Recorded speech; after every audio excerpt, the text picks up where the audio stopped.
জয়ের আশা তো 100%। ও আমাকে বললো, ফোন দিয়ে বললো একটা কথা বলবি না, তাকে ইলেকশন করতে হবে। আমি এর আগে বিনা প্রতিদ্বন্দ্বিতায় পাশ করেছি, ইলেকশন করেও পাশ করেছি। প্যানেলের মধ্যে যারা আছে একজন দুইজন হয়তো আগে ইলেকশন করছে, বাকি সবাই নতুন করে জয়েন করছে। তো তারা কাজ পাচ্ছে না বিধায় তারা খাদ্য পাচ্ছে না। বাসায় গিয়ে বোঝালো, বলল যে না, আপনাদের মতো শিল্পীদের আসতে হবে। ভাবলাম যদি ডুবি আমাকে নিয়েই একসাথে ডুবি, একসাথে ডুববো। তাহলে একা ডুববো কেন, বান্ধবীকে নিয়ে ডুবি। চলে আসো। আর যদি পাশ করি তো একসাথেই পাশ করব, দেখা যাক কে ইনশাআল্লাহ, ডোবে আল্লাহ কে ভরসা। ভাসে। জি আলহামদুলিল্লাহ, প্রচারণা ভালোই চলছে। নমিনেশন নিয়েছি, এখন পাশ করলে তখন ভালো লাগবে যে না, যেই কাজের জন্য যে উদ্দেশ্যে আমরা নমিনেশন নিয়েছি শিল্পী সমিতির পক্ষে, যেমন আরমান মুক্তি পক্ষ থেকে, প্যানেল থেকে, তাহলে পাশ করলেই সে কাজগুলো আমরা করতে পারবো। জয়ের আশা তো 100%। তারপর দেখা যাক। এর আগে এরকম কোনো প্রতিশ্রুতি দেওয়া হয়নি, এই ধরনের কোনো কথা ওঠেনি। তখন এই ফিল্মের অবস্থা এত খারাপ ছিল না, কাজ সবাই করতো। তবে এবার এটা বেশি জোরদার হয়েছে যে মানুষ হসপিটালে যায়, টাকার জন্য চিকিৎসা করতে পারে না। যারা আছে অসহায় শিল্পী, তারা তো এটার উপরই নির্ভরশীল। তো তারা কাজ পাচ্ছে না বিধায় তারা খাদ্য পাচ্ছে না। তো এটা নিয়ে চিন্তা ভাবনা এবার বেশি। তো পাস না করে কিছু বলা যাবে না, পাস করলে সবাই মিলে একটা প্যানেল থেকে আসলে এটা করা যাবে। তা আমি এখন বলবো পরে হবে না, বা আমার একার পক্ষেও সম্ভব না।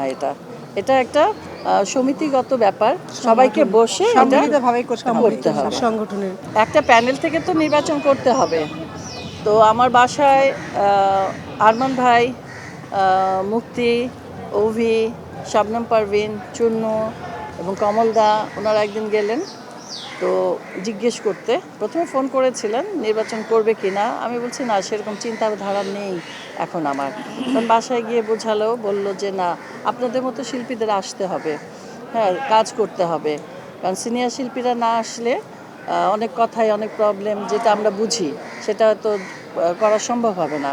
তো তাদের অনুরোধে, আরমান ভাই, মুক্তি, ওদের অনুরোধেই আমি আরমান মুক্তি প্যানেলে যোগ দিয়েছি। আর আমার ব্যাপারটা হচ্ছে, আমাকে রিনা ফোন করে বলল, আমি তো আগাগোড়াই ইলেকশন করার দিকে খুব একটা আমার ঝুঁক ছিল না কোনো দিনই। ও আমাকে বললো, ফোন দিয়ে বললো একটা কথা বলবি না, তাকে ইলেকশন করতে হবে। কোথায়? আমি আর কি বলবো, আমি সাথে সাথে পরে চুপ আসি, হয়ে গেলাম। থাকো। পরে তার আধা ঘন্টা FDC পরে ওরা সবাই আমার বাসায়, আরমান, মুক্তি, রিনা, কোমল, তারপরে আরও যারা যারা সবাই মিলে আমার বাসায় গিয়ে রাজি হয়ে গেলাম। যেখানে আমার বন্ধু আছে সেখানে তো আমার নারাজি হওয়ার কিছু নেই। ভাবলাম যদি ডুবি, দুজনে আমাকে নিয়েই একসাথে ডুবি, একসাথে ডুববো। তাহলে একা ডুববো কেন, বান্ধবীকে নিয়ে ডুবি। চলে আসো। আর যদি পাশ করি তো একসাথেই পাশ করব, দেখা যাক কে ইনশাআল্লাহ, ডোবে আল্লাহ কে ভরসা। ভাসে। না না, যারা না। যারা এখন ইলেকশন করছে তারা কিন্তু আগে ইলেকশন তেমন একটা করে নাই। অনেকেই করে নাই, এরা নতুন। এই যে শিবাস ভাই আর জয় সরকার, এরাও নতুন। আরমান, মুক্তি, এরাও নতুন। এই প্যানেল দুইটাই নতুন। না, আরমান ভাই অনেক করেছে। না, আরমান ভাই করলো মানে এই পদে আর কি, পদে। এইখানে পদে আসেনি। এখানে এই যা প্যানেলের মধ্যে যারা আছে একজন দুইজন হয়তো আগে ইলেকশন করছে, বাকি সবাই মানে নতুন করে জয়েন করছে।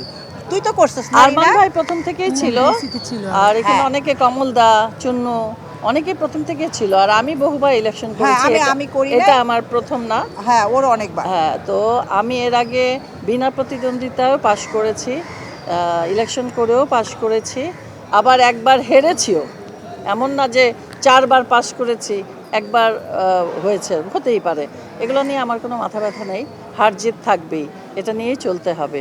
খরচ বলতে এই যে আমরা দুপুরে সবাইকে খাওয়ানো হচ্ছে, লাঞ্চ করা হয়। তারপরে একটা মিলাদ অনুষ্ঠান, এই যে যাওয়া আসা, ব্যান্ড পার্টি, তারপরে এই সব মিলিয়েই খরচটা। আবার নির্বাচনের নমিনেশনের পেপারগুলো জমা দিতে হয়, এখানে একটা খরচ হয়ে যায়। তারপরে প্যানেল পরিচিতি থাকে, সব নিয়ে এই খরচটা হয়।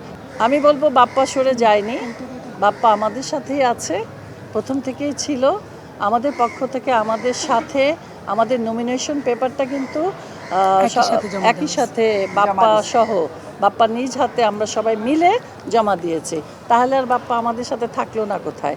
ও আছে, তবে নির্বাচন করছে না। নির্বাচন করার ইচ্ছা ছিল তার, কিন্তু হয়তো ফ্যামিলিগত প্রবলেম থাকতেই পারে মানুষের একটা, যে এখন আমার বাসা থেকে যদি আমাকে বেশি প্রেশার দেওয়া হতো যে আম্মা তুমি করো না, তাহলে তো আমি হয়তো করতাম না। এই রকম সমস্যা থাকতে পারে, কিন্তু আমাদের সাপোর্টার আছে, এটাই যথেষ্ট।